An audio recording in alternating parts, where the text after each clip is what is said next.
Hello again, everyone. This is going to be a video showing you all the covers I've drawn, at least most of them.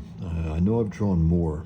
I have most of the covers here, and then I have just some printouts of some of the covers I did over the years. This is my first book, Table for One, so it's my first cover.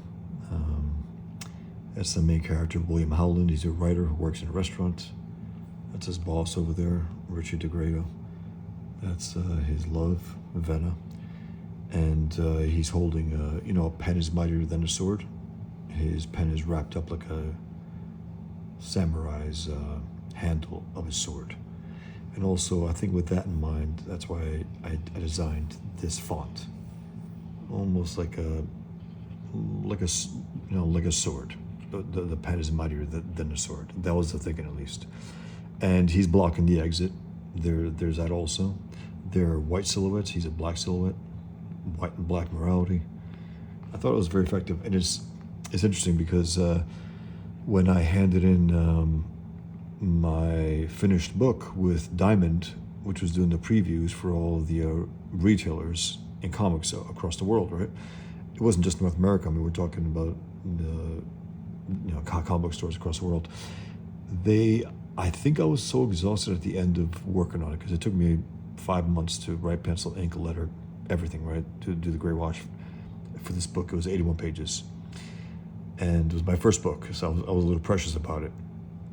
So by the time I designed the cover, I think, looking back, I think I may have been so exhausted that I thought that this simple silhouette of Will on the cover with the title was enough.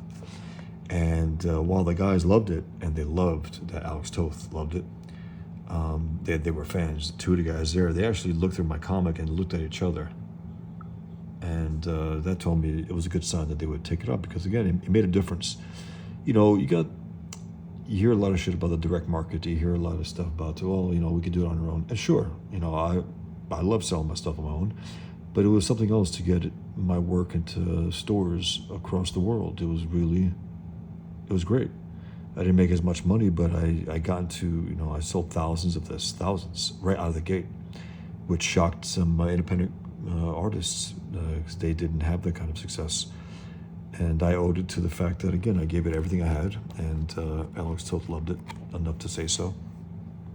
And my original idea for the cover was also this image, because by the time I was done with the graphic novel, I said, okay, that's the signature, image of my entire book, and it tells you the spirit of the guy, his attitude, especially at that moment. So yeah, this is my first cover. And so basically when they nudged me, they said, yeah, that's, maybe we need something else. So I said, oh, you know what? Okay. I said, let me sleep on it and see what I can come up with. And I'm glad they did that. And again, they weren't publishing the book. They just were trying to nudge me to say, hey, look, I think you got something good here. Why don't you try giving a pretty striking cover so you could sell it better? Because they instantaneously liked it. As soon as they looked through it, they knew, okay, this is a good independent comic. And you look at some independent comics, not that good. They're just not. So this is it, and it's I'm very, very happy with it. So I'm going to go to the next cover that I did, which is Propaganda. It's basically, it looks a little way too orangey here. It's orange because the original idea was that I had him floating above the Kaaba, which is the big black box in Mecca, which is basically it's a small brick house with a big black curtain around it with some Islamic writings. And it was originally the home of, I think, 100 different faiths until Muhammad and his gang went there and smashed all the idols and took it over and made it their own. They referred to it as the holiest place on earth. Well, Pigman at one point goes in there and flattens it. But in the original idea, I had him somehow burned it, and he's hovering over it, and that's supposed to be the look, like the fire underneath him. So I did have fun with the title, Propaganda, with the emphasis on pig, and also if you look back, it's a Twin Towers there. That's what he has on his chest symbol. It's September 11th, 9, 11, and also 93 with those two marks, those two dents. Flight 93, right? And also 1993, the first attack on the Twin Towers. And another thing, he's a capitalist pig, the dollar sign. So there are a number of things there. And also the, the old traditional S, right? Superman. And drawn a line against Jihad. If you look at it, it looks like a pencil. The lighter yellow, darker. So that was my idea, and it was just this painting. If you look at it, I have it available as a print on my store. It's called the Pigman Smoke print, because you could tell here that there was smoke surrounding him. That was the back cover. This came out 2009. Table Phone came out 2004. This came out 2009, and it was the first time I published the Muhammad cartoon. I think I had drawn this after the Danish cartoonists were threatened for drawing Muhammad. Pigskin leather meets Jihad to exploit the Islamic enemy bigotry. But let me show you what I was okay, yeah. So I drew Super Jihad. That's Superman's, wow. It's Pigman's arch enemy. And you know how when they have these drawings with a character, he has an angel and devil on his shoulders? Well, in Super Jihad's case, he only has a devil, and the devil is Muhammad. And it's the first time I had drawn Muhammad with the horns, with a horn turban. So that was many years ago. And then another cover, Pigman. I had originally drawn, again, I don't know, I have to think about these things. I have to take a little break after I'm done with drawing a comic, take a breather, and then come back to it fresh, because the cover that I thought of for Table One didn't cut it. The cover I thought of for this did not cut it. So when I actually took a little breather, I changed it to this. This was an original drawing I made years ago, and it's a stealth Muhammad cartoon without being obvious, because you can look at him, it's an average jihadist, right? But no, it's supposed to be a moment in a dreamlike sequence where Pigman hunts down Muhammad, comes face to face with him. So that's what again, no one knows that, which is good, because it's it's a stealth one. So yeah, that's Pigman with his pigskin leather gloves, exploiting the Islamic enemy's bigotry and making him scared shit. They call him their terrorist. He's referred to as the Beast in my comic, the Beast. And then I have issue 2 with this lovely praise for my work by a leftist who said, "You're the reason why I won't feel bad when we all die in a nuclear holocaust." I thought that was one of the most unhinged things I've ever heard. But if you look at this, the story is about twin brothers, right? And I got twin stories. It's the Twin Towers. You have the two-headed eagle, the twin-headed eagle, Albanian flag. You have the towers, the Twin Towers behind. You have, again, it's a dualism, right? You have Killian, the hero. He's red hair, white skin, blue eyes, red, white, and blue. And then you have his brother, who's a twin, except for his green eyes, which is Muhammad's favorite color. I just want to make that little differentiation between the two. Everything else similar, except the beard, but the eyes. And then if you look close, it's Pigman and Super Jihad within their shadows, because it's a double story. It's a 2 stories in one. And also it's Pigman 2, issue 2. I think I wanted to push that. Issue 2 had the two-headed eagle, the two brothers, the twins, the 2 stories within one, the Twin Towers there. I thought that was pretty effective. And then I used my Winnie Muhammad cartoon with Pigman as if he's saying the words. And while I sold out of issue 3 of The Infidel, and by the way, if you're listening, those of you who've ordered it, I'm getting a rush print job that should be coming at the end of the coming week. So I will ship out all of the orders. I'm glad to have sold out. I really am. I'm all selling out of Pigman Comics, which is really, it's gratifying. And I got to say, people love it. They really do. It's awesome. It's awesome because again, it's a tough sell, right? You have middle age, if not over, superhero with a big gut takes on monsters, and it's not it's not just sheer entertainment. There's a lot going on here. Now it is funny. I do have funny stuff. Like just one example. He saves this one guy from being beheaded by a jihadist, right? And then he turns and he looks at the guys who are about to film it, and the guys, they scream and they said, "Don't let him touch you," because he has pigskin leather, right? So they smash themselves through a glass window. They fall to their deaths.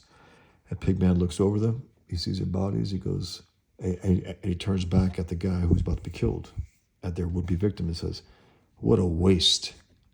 of glass." That's kind of, I guess, relatively dark humor, but it's fun, especially with these guys. Humor at their expense is awesome. So here's the third cover of Pigman, and again, I'm doing the double story, the Twin Towers. He's bloody and battered, and he's about to fight in a snowstorm, and this is the issue where everything goes to hell. Here they come. I try to suggest Arabic letters. And this issue is twice as long as issue 1 and 2, so that's why I called it pig-sized. The average comic is 22 pages. I think issue 1, I had it at 24, 25 pages. Issue 2, about 22, 23, and this one, 56. And that's my company, Oink Comics.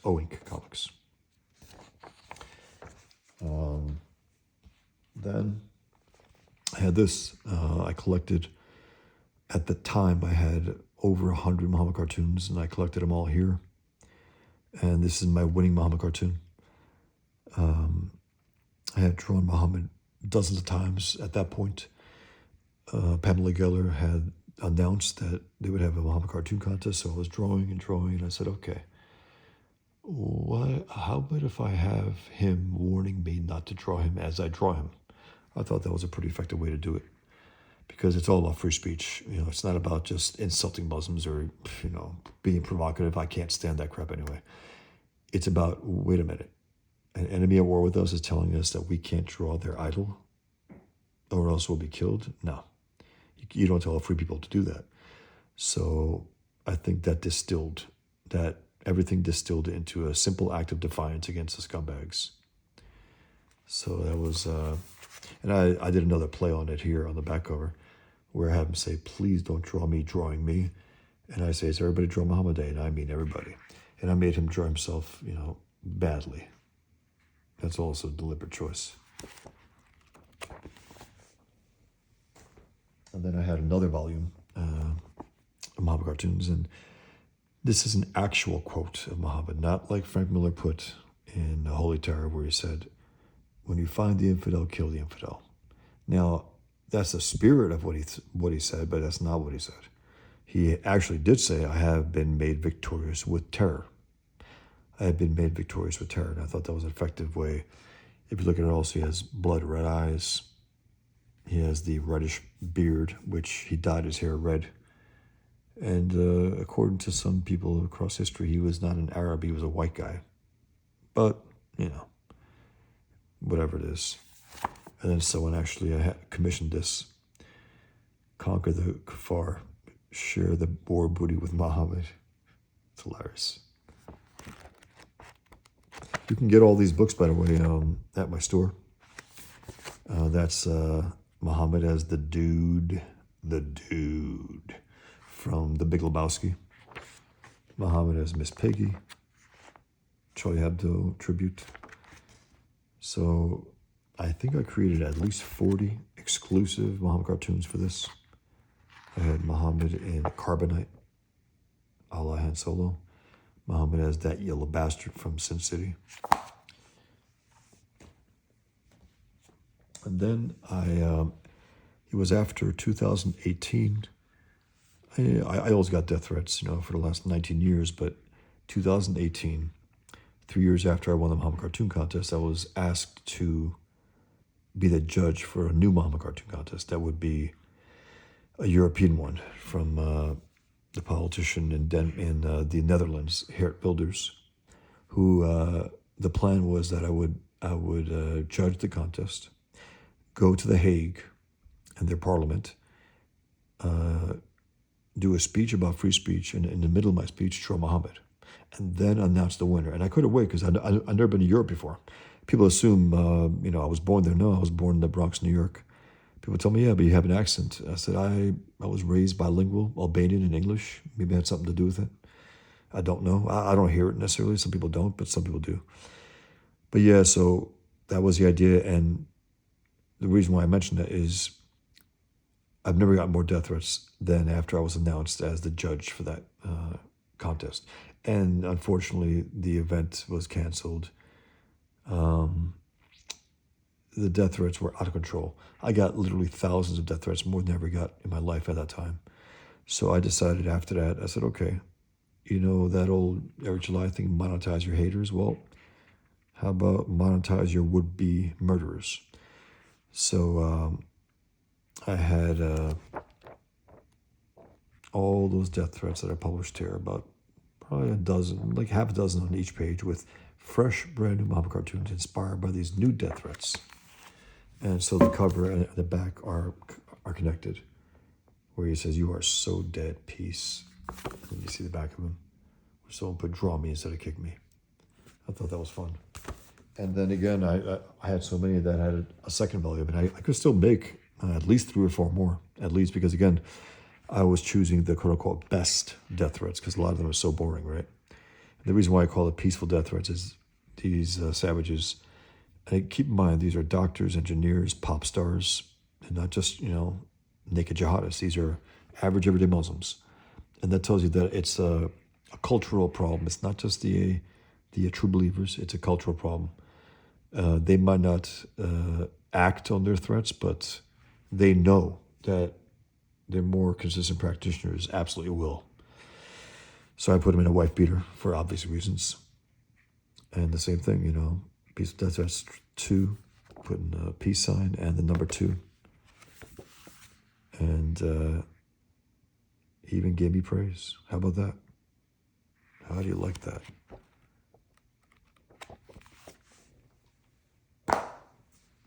And then I couldn't, after 9/11, I remember hearing Bush and others saying Islam is peace, right? Islam means peace. Peter Jennings, right out of the gate, that schmuck pulled that. Every single newscaster pulled that shit. And I was incredibly frustrated, outraged. And so over the years, I have collected quotes from all these rats across history who kissed evil's ass, who always praised Islam. And I sometimes ask them, I said, okay, you love Islam so much, why aren't you Muslim? If it's so great, why haven't you submitted yet? They always have their reasons, right? And, this is a book on Islamophiles, but that's not insulting enough of a definition for these people. So I call them Islam bitches. And here they are, trying to please their hero. And on the back cover, I had him ask what I asked them. He goes, Muhammad Pimp here, and I want to ask my bitches who praise Islam one question. Why the hell aren't you Muslim? And the book, I have Muhammad Pimp's 1970s, right, with, what do you call it, elevator shoes, pimp costumes, right, all different types of hats, all different poses with this cane, with this pimp cane. So he's a Muhammad Pimp, like an imp, but a pimp. He introduces all of the Islamophiles in here, all the Islam bitches. And these are, actual quotes from historical figures from a few hundred years ago to modern contemporary ones like this piece of crap, Spike Lee, who said Islam is America's boogeyman. He says that, right? A guy from New York, he says that, knowing that at least about close to 3,000 Americans, New Yorkers, were slaughtered. He says that. So yeah.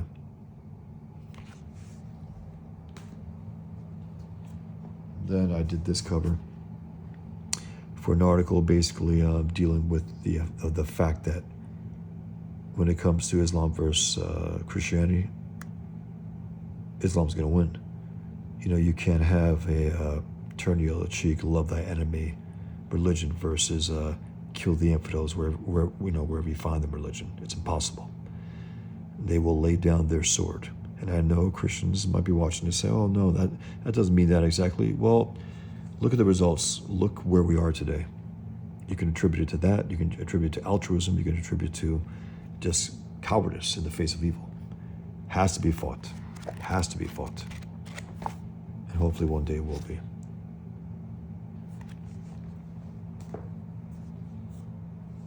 This is another cover I did for them. It was Andrew Bernstein, a novelist, a professor, versus Dinesh D'Souza. Rand is in the back of Andrew. Jesus is in the back of Dinesh. It was a respectful debate, but one that has to be had. And I appreciate people who don't get too crazy about it. It's like, all right, as long as it's respectful and it could be, and if you look close, I used crosses on his tie and dollar signs on his.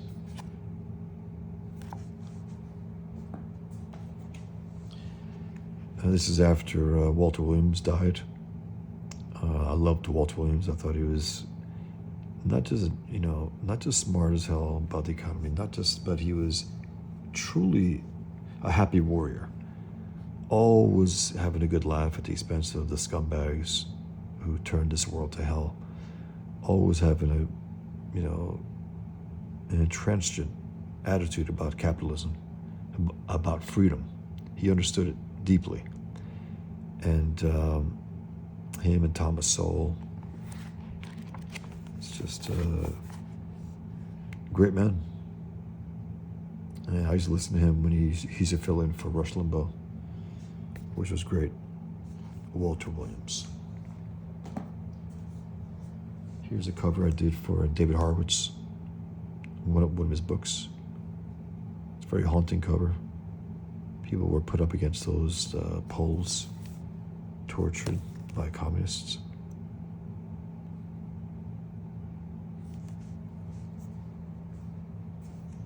And I showed this on one of my videos, but I'll show it here again. This was the Danish translated Quran for young readers that I drew, and I drew Paradise and used it for the cover. I got the full drawing inside here. I'll show it to you. If I can find it, I forgot where it was.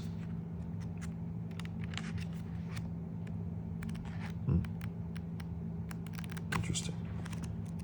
Because it's later on. Sorry for the.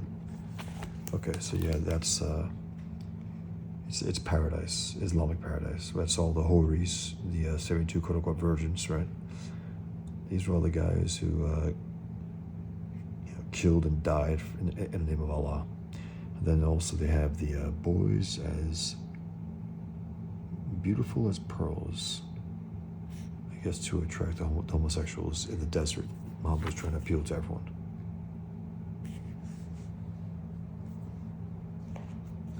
And then I did covers for Andrew Bernstein. Andrew is a friend, a great novelist. We did a show together for almost 2 years. It was called Truth in Culture and Politics. And it's available on Rumble. Most of our episodes, we ended up having about 75 episodes. They're really good. I had a great time doing it. And then I was banned. We had our channel nuked on YouTube. I was punished for months on Facebook, so we couldn't go live there. We couldn't go live on YouTube. So, we just eventually the show went away, but I love doing it. And this is a great novel. You guys should read it. And I had real fun designing the cover based on the story. And I also did another cover for Andrew. This was also a great. This had 10 stories about individuals in Brooklyn, and it's so good. It's really, really well done. And I actually particularly love the paper that they chose for here. It's no gloss whatsoever. It's like a matte finish. And these are, I picked the 5, visual moments of 5 of the stories, 5 of the 10. And I connected them all with the Brooklyn Bridge. I thought that was a good way to do it.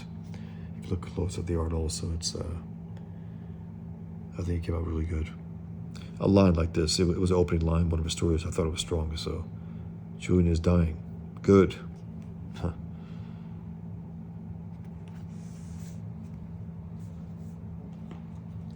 I did this also, and I did a few more covers for this writer as well. It was fun. Something completely off the grid, something I don't normally do, and again, I really appreciate those type of things. I think it's fun. His name is Chester, the conspiracy cat.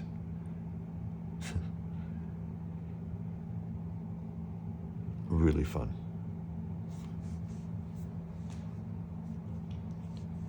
This is a pamphlet I did for the Freedom Center, David Horowitz's Freedom Center. That's of, if you don't know, it's Robert De Niro, that bitter communist who's always threatening to punch Trump. And then I have sheets of covers that I don't have the books at hand. So I'm going to just go through a number of them. Here's a cover for a children's book that I drew, which was really, really fun. Again, because, writing and drawing against jihad and Islam and all that, it can take its toll. When I get an opportunity like this, I said, hell yeah, something fun, something it's like a throwback to my childhood. I had an opportunity to draw monsters, of course, cute, funny monsters. It's a children's book. It was so fun. And part of the idea is that there's a boy who envisions these everyday small animals as monsters. Here's their monstrous forms, and I did it from the shadows. The shadows turn into them. So it was really fun. And then I did a pamphlet for the Freedom Center, another one on Islamophobia, a pretty brutal cover. This is my, I think, 4th revision on that, because I had the victim in many different positions, screaming, but they said that one worked for them. This is interesting here. If you recall, there was a trumped up controversy, I think, where the Joker was doing what you see here to Harley Quinn, his girlfriend. And all of a sudden, I guess the Me Too movement happened, so therefore that's an unacceptable cover. It's like, wait a minute, we're talking about the Joker, he's a psychopath, scumbag. Of course he would do that. Threaten her and put blood, a smiley, a smile made of blood on her face. Why wouldn't he? So this was an artist in Australia who asked me to make Muhammad with one of his characters in this position. And I was more than happy to do it. And he had a very specific design for Muhammad, which is good because it's different than mine. But as I note here, the comic book fell through. I got paid, and I'm very pleased with that. And I don't want to name him right now, but he's doing good work. He really is. And if you're listening, if you don't mind, I'll definitely name you. But yeah, this was another opportunity to make a very different looking Muhammad. And then Andrew, my friend again, he had an audio, actors do an audio version of his novel with his hero. And I made this cover. They didn't end up taking it, but I thought it came out really good. This is another actually, this is not a children's book. It was for young readers, but it wasn't a children's book, and it was a novel. I did this cover as well. It's fun. Again, it's off the grid, something I don't normally do. This was for Andrew Boston for a book that he had in mind about the massacre of the Jewish Banu Qurayza tribe, where Muhammad himself and his gang cut the heads of 600 to 800 Jews and took their women and boys and girls hostages. Killed endless amount of men and yeah. I had originally drawn the sword like a curved one, but it didn't really work, so I redid it and I set up a new one. I said I think this one works better. It's a little more hefty to do the dirty work that you see here. And they're being smacked. The Jews, they're all in cuffs, and their arms are, their hands are wrapped together so they can't run. And also, speaking of Andrew Balsam, this is another thing that he requested, and this is another fun drawing. I like making his hands and that stupid look that he has, like a Santa Claus hat almost. Yeah, and this is another book idea that he has. I couldn't get a good print of this, but this was the cover to my flip book, which I am still to this day looking for a printer to print. It's about 70 pages. I've been sitting on the files for months, and I got to get it, but I just so far no one's willing to do it. Not even my longtime printer. I think the reason they gave was because they said they don't have the actual tools to make it square bound, but I don't know. We'll see. I hope to get it done. So this was just some mock covers that I had. Pigman, his name is Frank Warner, and his secret identity, he's a writer against jihad. This is one of his book covers. And I had originally thought this, right? But then I say, well, that kind of thing would be a happy thing. So, a sunny day, green grass, right? So that's it. I just wanted to show you my covers. And I actually, when I was looking for my covers, I came across this 2007 magazine, The Individualist, where I was profiled, and it's pretty damn cool. You open it here and you see Pigman there. Again, Pigman, I've been working on him for over 20 years, and it was pretty cool seeing this. I had this drawn here. I didn't hear you, punk, Uncle Sam, and his mascara is running. I had this image. It was for one of the heroes of Flight 93 who told the other guys, let's roll. So I had him standing above the towers there, let's roll.